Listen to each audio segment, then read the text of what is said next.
예수께서 무리에게 말씀하실 때에 그의 어머니와 동생들이 예수께 말하려고 밖에 섰더니 한 사람이 예수께 여짜오되 보소서 당신의 어머니와 동생들이 당신께 말하려고 밖에 서 있나이다 하니 말하려 했던 사람에게 대답하여 이르시되 누가 내 어머니이며 내 동생들이냐 하시고 손을 내밀어 제자들을 가리켜 이르시되 나의 어머니와 나의 동생들을 보라. 함께 읽겠습니다.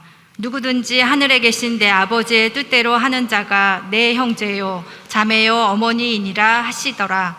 아멘.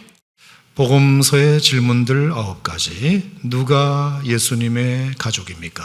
한번 따라하겠습니다. 누가 예수님의 가족입니까? 자, 오늘 이런 주제로 하나님 말씀을 나누겠습니다. 자, 여러분 한번 묻겠습니다. 누가 예수님의 가족입니까? 누가 예수님의 가족입니까? 물론 오늘의 이 질문에는 다소 저돌적인 느낌도 좀 있습니다. 그렇죠? 갑자기 그렇게 물으시면 뭐라고 우리는 답해야 될지 고민도 됩니다. 하지만 이 질문 역시도 분명히 뜻이 있으셔서 질문하시는 걸 테니까 당황스러우시더라도 일단은 이 질문을 그대로 한번 받고 오늘 내가 어떻게 답을 해야 할 것인가를 한번 찾아보는 시간이 되셨으면 좋겠습니다. 또 오늘 본문은 읽기에 따라서는 약간 오해가 생길 수도 있는 본문입니다. 자, 오늘 내용이 이런데요. 예수님이 어느 날 설교를 하시고 계셨습니다. 말씀을 전하고 계셨는데 그 중간에 예수님의 어머니 마리아와 예수님의 남동생 4명과 예수님의 여동생 2명 총 7명이 밖에 찾아온 겁니다. 예를 들어서 지금 제가 이렇게 설교를 하고 있는데 갑자기 부산에 계신 어머니가 찾아왔다, 이렇게 생각하시면 될 것 같습니다. 그러니까 안내위원이 딱 그걸 알아보고서는 무슨 급한 일 때문에 오셨나 싶어가지고 쭈루루룩 들어와가지고 설교하고는 예수님에게 전가를 넣은 겁니다. 예수님 지금 바깥에 예수님 어머니가 오셨어요. 그래서 동생들 6명이 다 왔어요. 이렇게 이제 전가를 넣은 겁니다. 그러자 예수님은 설교하시는 것을 잠시 중단하시고 여러분 잠깐만요. 저희 어머니하고 동생들이 바깥에 오셨다고 하네요. 제가 잠깐 나갔다 와도 되겠습니까? 이렇게 하질 않으시고 안내위원 그 사람한테 뭐라고 말씀하느냐면 누가 내 어머니면 누가 내 동생이냐? 이렇게 얘기를 한 거예요. 여기 계신 모든 분들이 다 내 동생이고 내 형제고 내 자매고 내 부모지 누가 내 어머니고 내 동생이란 말이냐? 이렇게 그 안내위원에게 막 쏘아붙이신 거예요. 누구든지 하늘에 계신 내 아버지의 뜻대로 하는 자가 내 형제고 자매고 어머니다. 이렇게 이제 얘기를 해버리신 건데, 자, 그래서 일부는 이걸로 이제 문제를 삼기를, 예수님이 이제는 자기 가족마저도 막 무시하시네? 이렇게 가족들이 예수님의 사역하시는데 방문한 것은 처음이자 마지막으로 아는데, 복음서에도 딱 한 번 있을까 말까 한 일인데, 아니, 오래간만에 어머니 마리아도 오시고, 남동생 야고보, 요셉, 시몬, 유다도 왔고 이름은 모르는 여동생 2명까지도 그 먼 길을 달려왔으면 아무리 설교 중 이 시기로서니 그래도 잠깐 중단하고 들어오시라고 해서 여러분, 저를 위해서 저희를 많이 기도해 주시는 어머니가 오셨네요. 제 사랑하는 동생들이 왔네요. 이렇게 좀 소개도 좀 하고 그러면 오히려 사람들이 좋아하지 않았을까? 오, 예수님 가족이시구나. 그런데 왜 예수님은 아예 그 가족들을 들여보내지도 않고 나가보시지도 않고 밖에서 들으면 되게 섭섭해 하실 만한 그 말씀만 하셨을까? 누가 내 어머니며 누가 내 동생이냐? 되게 들으셨으면 되게 섭섭할 뻔했습니다. 그렇죠? 예수님도 이제 메시아시라는 신분을 가지셨다고 육신의 가족 정도는 무시해도 된다고 여기신 건가? 이런 오해들이 충분히 있을 수 있어요. 실제로 그래서 이단 같은 데서는 말입니다, 이 구절을 아주 교묘하게 이용을 해가지고 거 봐라, 예수님도 가족 무시하지 않았냐? 이제 너희들도 믿음의 길을 들었었으면 가족 같은 것은 없는 거야. 결별하는 거야. 니네들 믿음 이해하지 못하는 그런 가족들은 더 이상 필요 없어. 이제는 우리 같은 이런 신천지가 진짜 가족이야. 그러니 이참에 아예 보따리 사서 나와버려. 가출해버려. 이러면서 엄마, 아빠, 가족들이 밖에 찾아왔음에도 불구하고 못 만나게 하고 그러지 않습니까? 그러니까 이런 구절이 괜히 여기 있어가지고 이단들의 그런 행동들의 빌미를 제공하는 것은 아닌가, 정당화시켜주는 것은 아닌가, 뭐 이런 생각도 드는데 여러분은 어떻게 생각하십니까? 정말 그럴까요? 정말 예수님이 불효자여서 그러실까요? 정말 기독교가 마치 불효를 가르치는 종교인 양 여겨도 되는 본문일까요? 아니죠, 여러분. 그건 무식한 소리죠. 왜 그러냐? 십계명만 봐도요, 십계명의 5번째 계명, 사람에게 하는 것으로는 첫 번째 계명이 뭐죠? 놀랍게도 그것은 내 부모를 공경하라.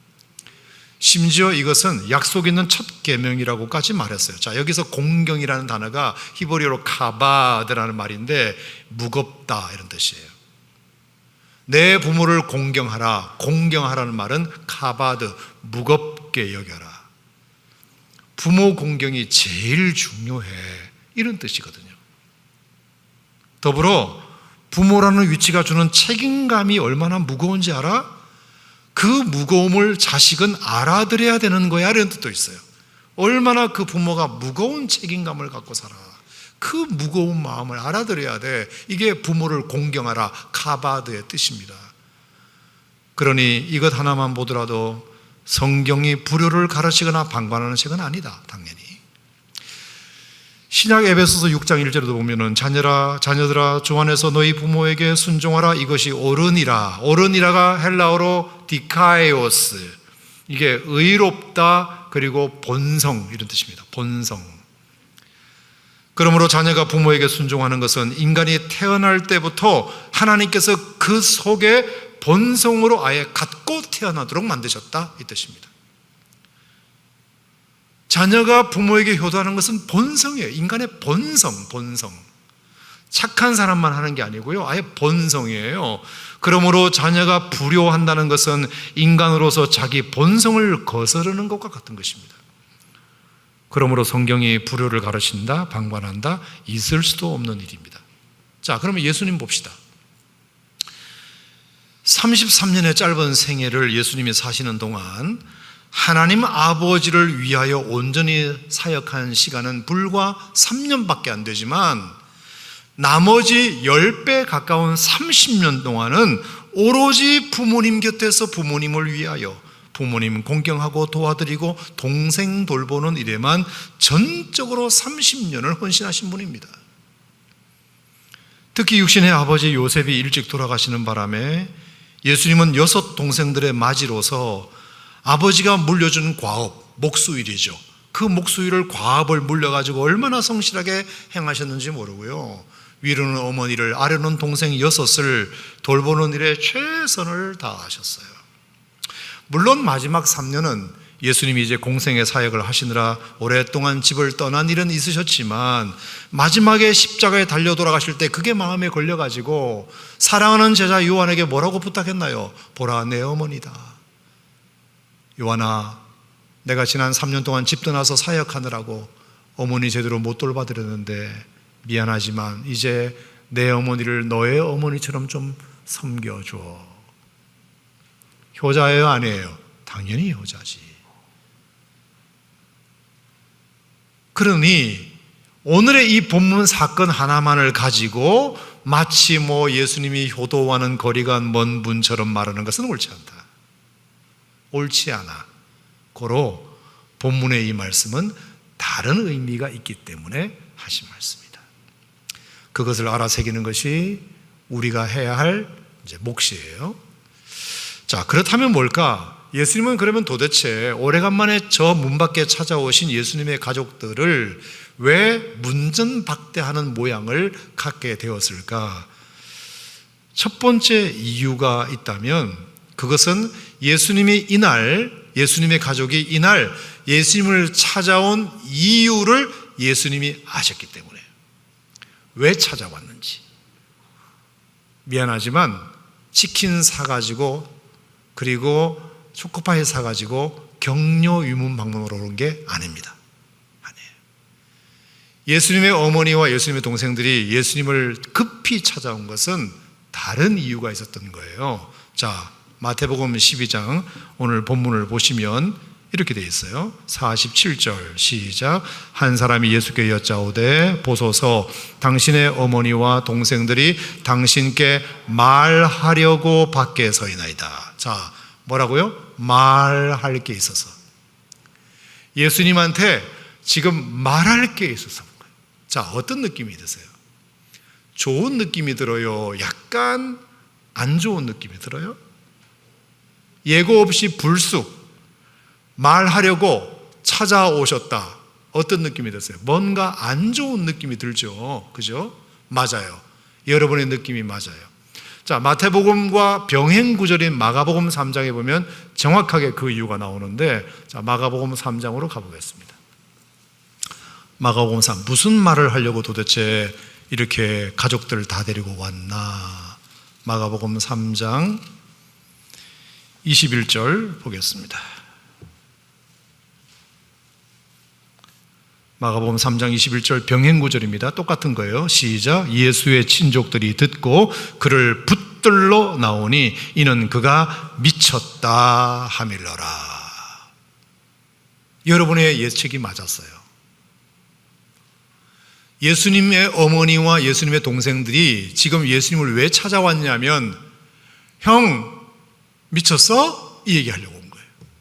오빠 미쳤어?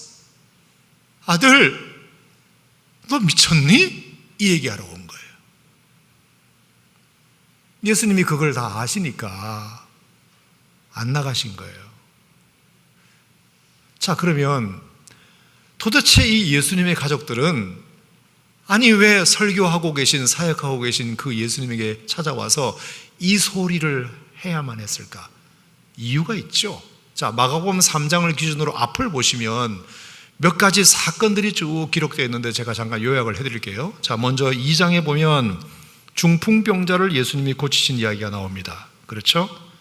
자, 중풍병자를 고친 것은 나쁜 게 아니에요. 참 좋았는데 예수님이 거기서 한마디를 안 하셨어야 되는데 하셨어요. 그게 뭐냐? 내 죄 사함을 받았느니라. 죄 사함의 선포를 해버리신 거예요. 그냥 고치고 그냥 안녕히 가세요 하면 되는데, 내 죄 사함을 받았느니라, 이거는 하나님만이 하실 수 있는 건데 예수님이 그 말을 하는 바람에 유대인 지도자들에게 찍힌 겁니다. 죄송한 표현인데, 아니 당신이 뭐라고 병만 고칠 것이지 함부로 죄 사함을 선포하고 난리냐?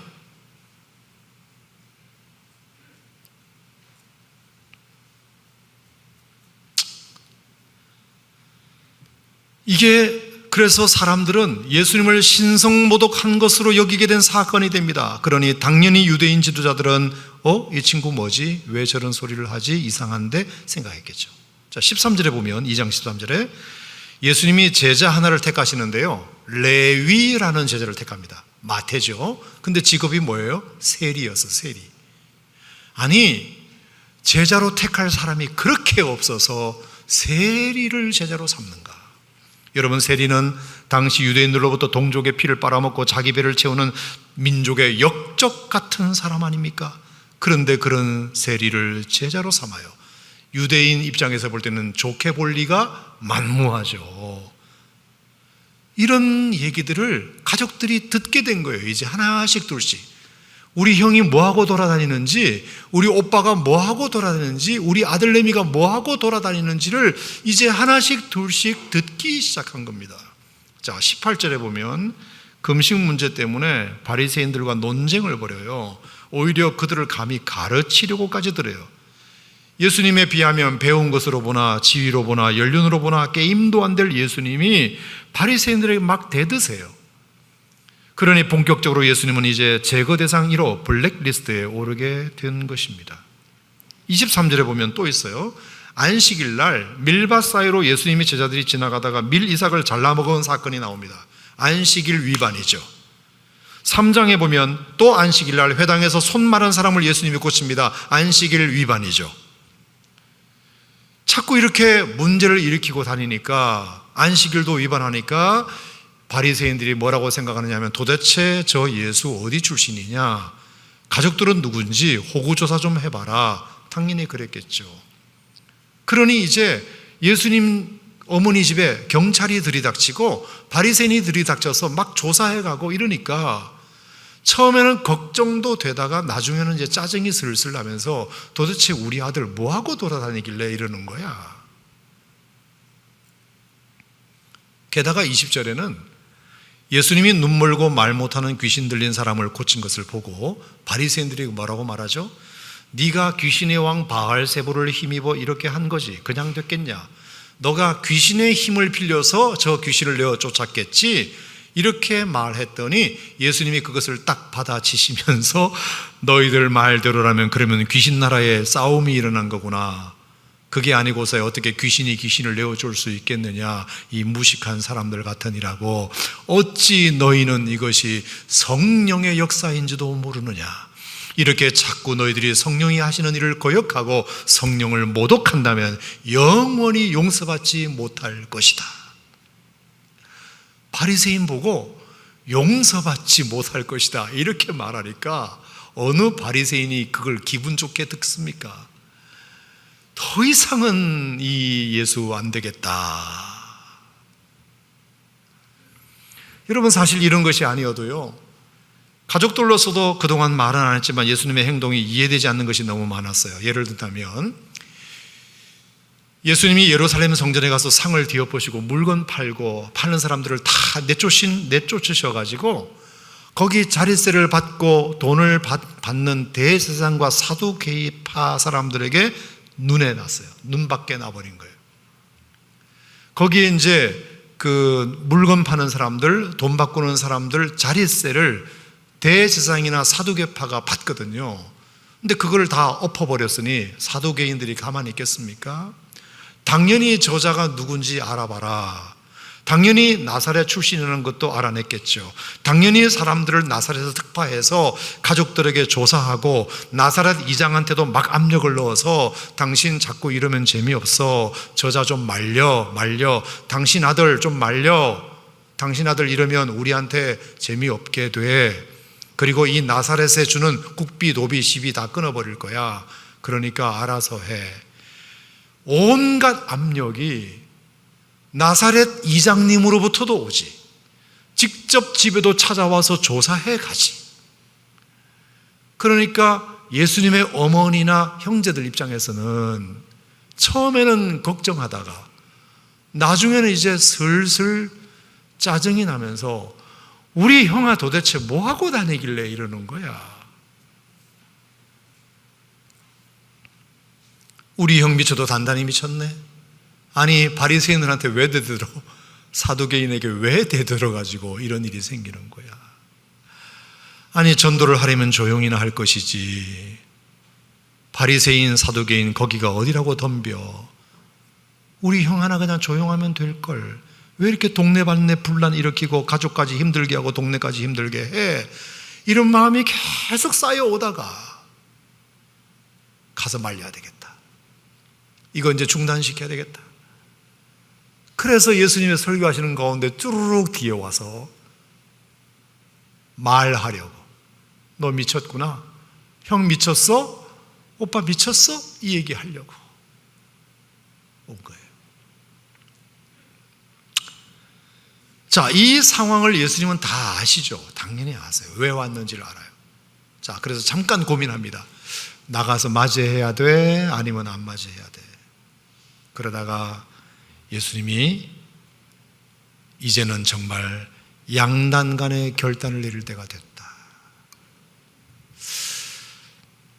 지난 30년간 하나님이 만나게 해주신 육신의 가족들과의 삶은 참으로 고마웠고 좋았지만 이제는 가족도 떠날 때가 됐구나. 그래, 어쩌면 이것이 하나의 사인일지도 몰라. 일이 이렇게 된 이상 정말 이제는 나의 원래 해야 할 일을 할 때가 되었구나. 물론 그럼에도 불구하고 내 사랑하는 어머니 마리아, 내 사랑하는 동생들이지만 내가 가족들 왔다고 나가서 맞이하면 내 마음이 또 약해질 테니까 어머니와 동생들이 미워서가 아니라 이제는 때가 된 것 같아. 육신의 가족들도 너무 소중하지만 지금 이렇게 말씀 듣고 있는 영적인 가족도 있다는 것을, 나에게는 이 영적인 가족도 소중하다는 것을 말해 줄 때가 됐어. 이러시면서 이참에 그 앞에서 말씀을 듣고 있는 사람들에게 선포하신 겁니다. 당신들도 내 가족이다. 당신들도 내 어머니고 당신들도 내 형제다. 저 바깥에 나한테 미쳤냐 하는 소리를 하기 위해서 온 저 어머니와 동생들도 내 가족이지만 여기 계신 여러분들도 내 가족입니다 라는 이야기를 할 때가 됐다고 생각하신 것입니다. 자, 여기까지 여러분 어떻게 생각하십니까? 솔직히 예수님과 동생한테는 조금 미안하지만 솔직히 이렇게 말씀해 주신 예수님의 말씀 그 자체는 우리에게는 고마운 거예요. 맞아요? 틀려요? 맞죠. 우리한테는 고마운 거예요. 그때 예수님의 어머니 마리아는 약간 섭섭했겠지만 이 얘기를 여기다가 써주심으로 말미암아 예수님의 가족을 확장시키시고 예수님의 패밀리를 우리도 같이 포함시켜 주셨다는 것은 그건 우리한테는 고마운 일이에요. 동의합니까 여러분? 아멘이십니까? 그래서 제 입장에만 본다면 이 사건은 너무나 고마운 선포다. 한 번은 이런 결단의 순간이 예수님에게 와야 됐다. 그 순간이 오늘 이 시점이었다는 것입니다. 자, 그래서 오늘 제가 여러분들에게 드리고 싶은 말씀이 두 가지가 있는데 오늘 놀라운 단어가 오늘 본문에 있어요. 자, 마태복음 12장으로 다시 한번 가셔서 마태복음 12장 오늘 본문 끝절을 한번 읽어볼까요? 끝절. 예수님의 로얄 패밀리, 예수님의 가족을 언급하시면서 여기 있는 모든 제자들을 가리켜서 나의 어머니와 나의 동생들을 보라 하시면서 예수님의 가족이 될 수 있는 자격에 대하여 이렇게 설명하셨어요. 자, 첫 번째 50절 말씀에 보면 따라합시다. 누구든지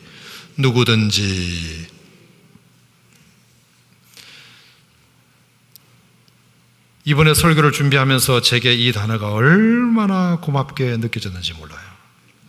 제가 성경을 검색해 봤어요. 요즘 프로그램이 좋으니까 성경 검색창에다가 누구든지 딱 쳐보면 205개가 나와요. 쭉 성경에 나오는 누구든지라는 구절 하나하나를 제가 읽어보는데 너무너무 감동이 되더라고요. 제가 몇 가지만 소개해 보겠습니다. 잠언 8장 34절에 누구든지 내게 들으며 날마다 내 문 곁에서 기다리며 문설주 옆에서 기다리는 자는 복이 있도다. 요엘서 2장 32절에 누구든지 여호와의 이름을 부르는 자는 구원을 얻으리라.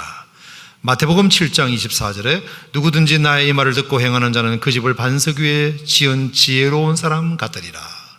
마태복음 10장 32절에 누구든지 사람 앞에서 나를 시인하면 나도 하늘에 계신 내 아버지 앞에서 그를 시인할 것이요. 마태복음 10장 42절에 누구든지 제자의 이름으로 이 작은 자 하나에게 냉수 한 것이라도 주는 자는 결단코 상을 잃어버리지 아니하리라.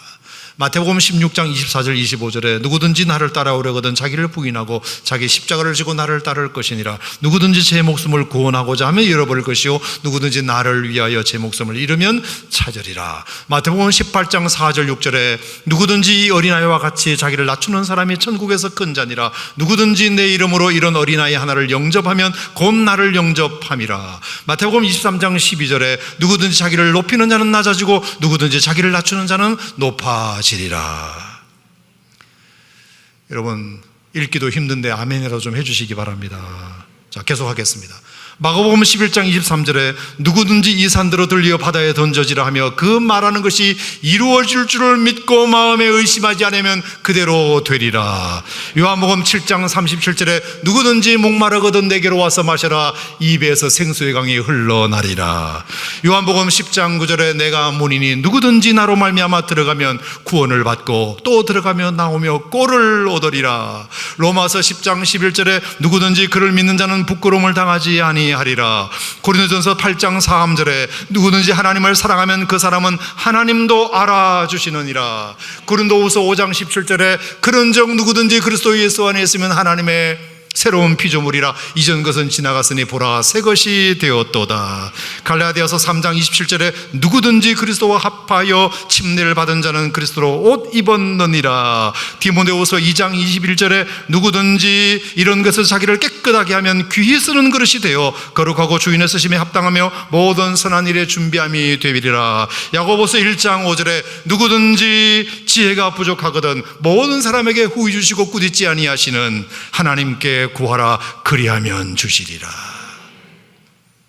그리고 마지막 여러분이 잘 아시는 요한계시록 3장 20절 볼지어다 내가 문 밖에 서서 문을 두드리노니 누구든지 내 음성을 듣고 문을 열면 내가 그에게로 들어가 그는 나로 더불어 먹고 나는 그와 더불어 먹으리라.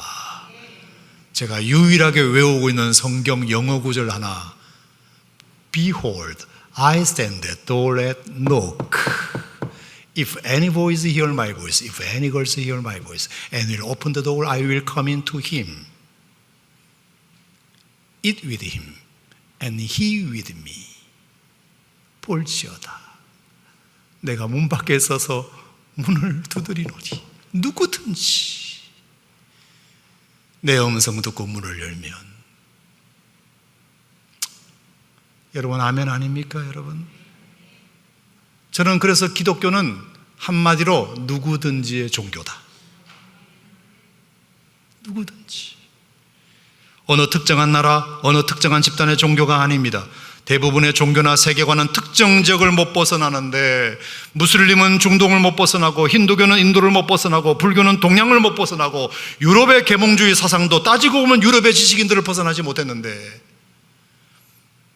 기독교는 중동을 넘어 유럽을 넘어 미국을 넘어 이 대한민국까지 지위고와 남녀노소 빈부귀천을 막론하고 지식인이든 문맹인이든 가난한 자든 부한 자든 높은 자든 낮은 자든 누구나 다 믿을 수 있는 가장 보편적 폭넓은 세계관을 가진 모두에게 다 통하는 종교가 기독교인 줄 믿습니다. 왜냐?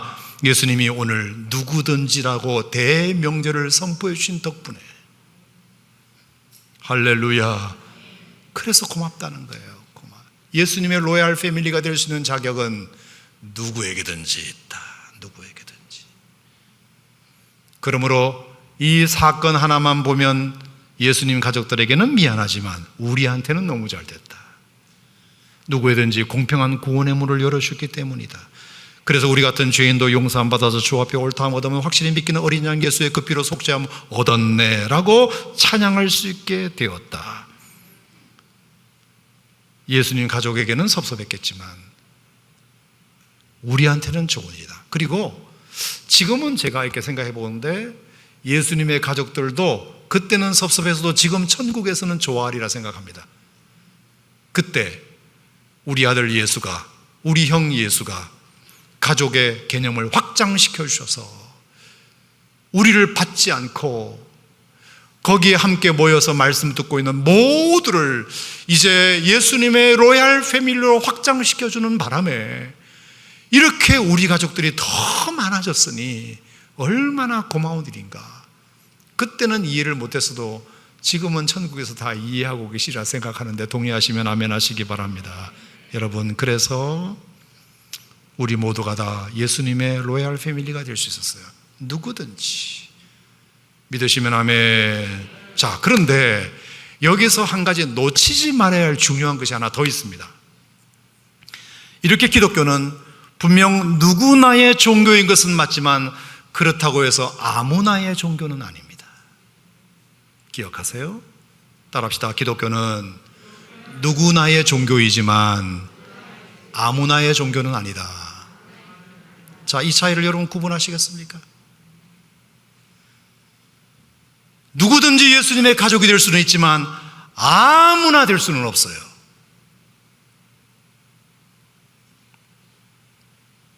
오늘 본문도 예수님이 분명히 선을 그으셨어요.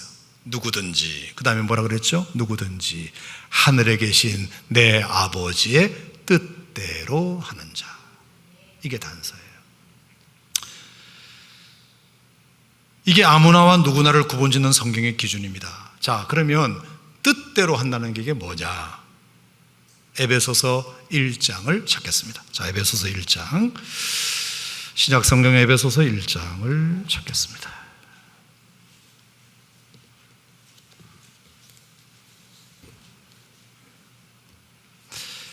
에베소서 1장 3절에서 5절 말씀을 보시면 뜻대로 한다는 것이 뭔지 거기 나와 있어요.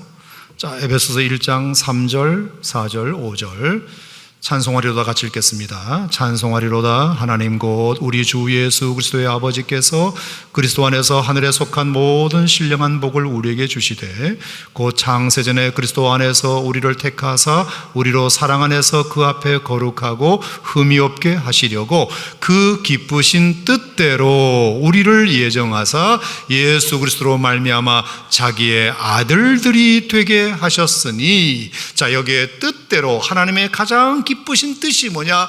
예수 그리스도로 말미암아 우리가 하나님 아버지의 아들이 되는 것, 하나님 아버지의 딸이 되는 것, 하나님 아버지의 자녀가 되는 것이 하나님의 뜻이다. 자, 그러므로 누구든지 동서고금을 막론하고 지위고와 빈부귀천을 막론하고 남녀노소를 막론하고 누구든지 다 가능하지만 전제가 있다. 그것은 예수 그리스도로 말미암아 하나님의 아버지의 아들이 되거나 딸이 된 자가 내 형제고 내 자매고 내 어머니지. 하나님을 아바 아버지라고 부를 수 있는 고백을 가진 자가 내 자녀고 내 형제지. 그런 점에서는 아무나가 아니다는 뜻입니다. 누구든지 될 수 있지만 아무나가 아닌 이유는 여기에 있다. 구분하시겠죠? 반드시 하나님의 자녀가 되어야 된다. 여러분 어떠세요? 여러분은 거듭나셨습니까? 하나님 자녀 맞습니까? 제가 늘 입버릇처럼 말하는 것이 있는데, 우리는 네 종류의 나로 산다 그랬잖아요. 첫 번째 타고난 나, 학습된 나, 의식하는 나로 살아가는데, 우리가 타고난 나로 살아가는 것만 가지고는 하나님의 자녀가 될 수 없어요. 학습된 나로 사는 것 가지고 하나님의 자녀가 될 수 없어요. 내 신분이나 지위, 내가 사회적 네임밸류에 따라서 의식하며 사는 나만 가지고 하나님의 자녀가 될 수 없어요. 네 번째 나, who I am by born again이에요. 내가 거듭난 나가 돼요. 내가 예수님으로 말미암아 십자가의 은혜로 말미암아 죄 용서받고 하나님의 자녀가 되고 거듭나서 다시 태어난 경험이 있는 사람. 여러분, 계란이 한 번 어미의 품속에서 태어나고 다시 알을 깨고 두 번 태어나듯이 모든 계란은 두 번 태어나야 맞아요. 한 번은 어머니 뱃속에서 태어나고 한 번은 알을 깨고 다시 태어나듯이 사람도 어미의 품에서 태어났지만 한 번 더 태어나야 합니다. 뭐에서? 자신의 과거, 자신의 상처, 자신의 아집, 자신의 철학, 그리고 육신에 덕지덕지 붙어있는 잘못된 습관 등에서 깨어나서 거듭나야 사람이 새 것이 됩니다. 예수님의 가족이 됩니다. 거듭난 하나님의 백성이 됩니다. 주님의 자녀가 됩니다. 여러분, 두 번 태어나셨습니까? 여러분, 두 번? 어머니 뱃속에서 태어난 거 말고 자신의 과거와 결별하고 자신의 모든 과거, 아집, 철학, 사상, 그리고 덕지덕지 내 몸에 붙어있는 모든 잘못된 습관들로부터 병아리가 깨고 나오듯이 깨고 나와서 다시 새롭게 태어나야 하나님의 패밀리, 로얄 패밀리가 되는 거죠. 로마서 8장 15절 말씀처럼 그러려면 우리는 반드시 양자의 영을 받아야 된다. 양자의 영을 받아야 된다. 자, 양자가 뭐죠? 혈통으로 낳은 친자식은 아니지만 법적으로 자기 호적에 올린 자녀입니다. 대개 아이는 태어났지만 부모가 양육할 상황이 안 되거나 능력이 모자랐을 때 좀 더 환경이 좋거나 마음 넉넉한 어른 집에다가 아이를 입적시켜서 그 사람 호적에 올려서 그 사람 친자식처럼 키우는 것을 양자로 입양 보낸다고 말합니다. 그럴 경우 양자가 되면 친자식은 아니지만 법적인 효력은 똑같습니다. 똑같아요. 상속을 물려받을 수 있는 권한도 있고, 여러분 그런 경우 우리나라 1960년대 70년대 그래서 해외 입양을 많이 보내고, 보통 입양은 가난한 집으로 안 보내고 더 부잣집으로 보내니까 그러면 더 잘 되는 경우도 많아서 훌륭한 연주자가 되기도 하고 과학자가 되기도 하고 스포츠 스타가 되기도 하고 상담가가 되기도 하고 목회자가 되기도 했듯이 하나님께서도 왜 우리를 양자 삼으셨겠냐? 왜 우리를 굳이 양자 삼으셨겠습니까? 목자 없는 양같이 부모 없는 고와 같이 세상을 헤매고 다니는 우리를 불쌍히 여겨. 너 그렇게 살면 안 되겠다. 내가 데려다가 키워야 되겠다. 그래서 하나님께서 우리를 양자 삼으신 줄로 믿습니다. 세상은 우리를 감당할 능력이 없으니까, 우리를 진정으로 행복하게 해줄 능력이 없다는 것을 아시고는 하나님 아버지께서 우리를 택하셔서 양자의 영을 주셔서 자녀 삼아 주셨다. 여러분, 그래서 우리가 거듭나는 겁니다.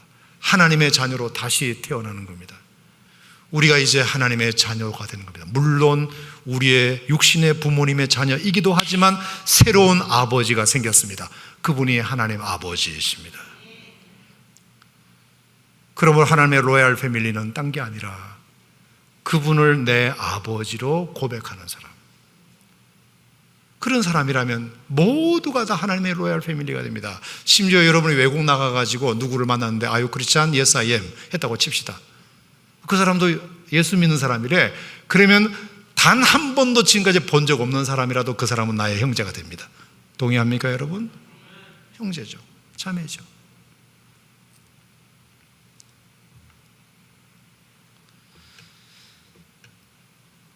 그리고 하나님을 아버지로 섬기고, 그리고 내가 하나님의 아들이고 하나님의 자녀라는 분명한 확신이 있는 사람. 그래서 나의 소속이 바뀌고 나의 의지 대상이 바뀌고 나의 신분도 바뀌고 나의 권세도 바뀌었다는 사실을 믿는 사람. 이제는 나도 이제 하나님 나라의 상속자가 되었으니 하나님 아버지께서 책임져 주실 것이니 염려하지 않을 것이다. 나와 늘 동행해 주실 것을 믿는다. 나는 하나님을 힘입어 넉넉히 이길 수 있다. 어떤 고난도 어떤 유혹도 이길 수 있다. 하나님이 내 아버지신데 소망이 넘친다. 감사가 넘친다. 기쁨이 넘친다. 평강이 넘친다. 할렐루야. 이 고백이 분명히 살아있는 자가 거듭난 사람이고 양자의 영을 받은 하나님의 로얄 패밀리, 예수님의 가족이라는 말입니다. 저는 그래서 오늘 이 시간 여러분들에게 한번 초대를 해드리고 싶어요. 예수님의 가족으로 초대해드리고 싶어요. 혹시 교회를 오래 다녔다 하더라도 그런 초대를 한 번도 해주신 경험이 없어가지고, 받은 경험이 없어서 그런 고백을 못했다면 여러분에게 기회를 드리겠습니다. 오늘 꼭 양자의 영을 받으셔서 유리방황하고 있고 목자 없는 양같이 부모 없는 고와 같이 세상을 헤매고 다니고 있는 우리를 불쌍히 여겨 우리를 당신의 양자로 삼아주시는 그 은혜를 힘입으로 말미암아 하나님의 자녀가 되는 은혜가 있기를 축복하고, 여러분의 입술로 하나님을 아버지로 고백하는 은혜가 있기를 주의 이름으로 축복합니다. 축복합니다. 다 같이 눈 감겠습니다.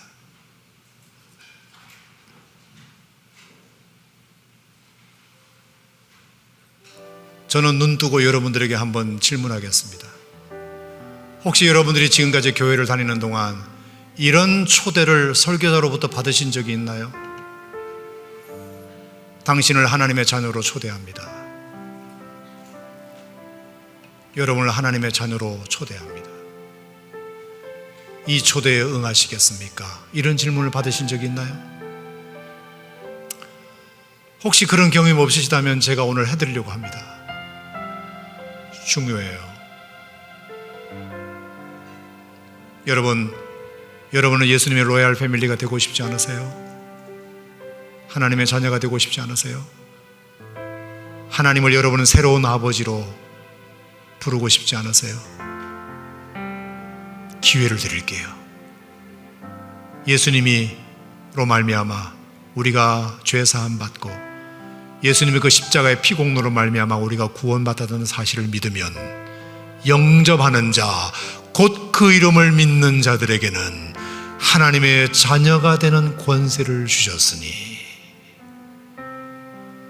예수님 믿으면 하나님의 자녀가 될 수 있어요. 하나님의 양자가 될 수 있단 말입니다. 하나님을 아버지로 부를 수 있는 자격이 생겨요. 그리고 하나님의 여러분들을 아들이라고 딸이라고 인쳐주세요. 혹시 이 초대에 응하여 저도 이제 하나님의 자녀가 되고 싶습니다. 하나님, 저의 아버지가 되어주세요. 하나님이 저의 아버지가 되어주세요 라고 고백하고 소원하기를 원하시는 분이 계시면 다 눈 감고 있는 시간 오른손을 들어주시기 바랍니다. 오른손을.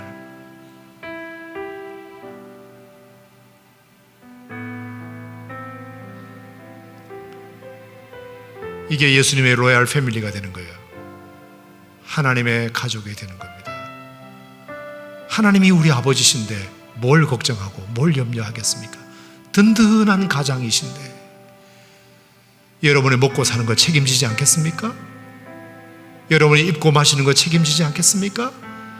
여러분의 인생길을 동행해 주시지 않으시겠습니까? 믿으시기 바랍니다. 믿으시기 바랍니다. 이런 은혜가 여러분의 있기를 주의 이름으로 축복하고 오늘 이 초대를 받아들이시고 손 내리시고 저를 따라서 손도 묻는 기도 따라 하시기 바랍니다. 하나님 아버지, 감사합니다. 이제 내가 예수님을 구원자와 주님으로 믿습니다. 영접하는 자에게는 하나님의 자녀가 되는 권세를 주신 줄로 믿습니다. 이제 나도 하나님의 자녀가 되었습니다. 이제 나도 하나님을 아버지로 부를 수 있게 되었습니다. 감사합니다. 감사합니다. 이제 나도 하나님의 가족이 되었습니다. 감사합니다. 이 은혜를 영원토록 누리게 하여 주옵소서. 누리게 하여 주옵소서. 예수님 이름으로 기도합니다. 아멘. 아멘.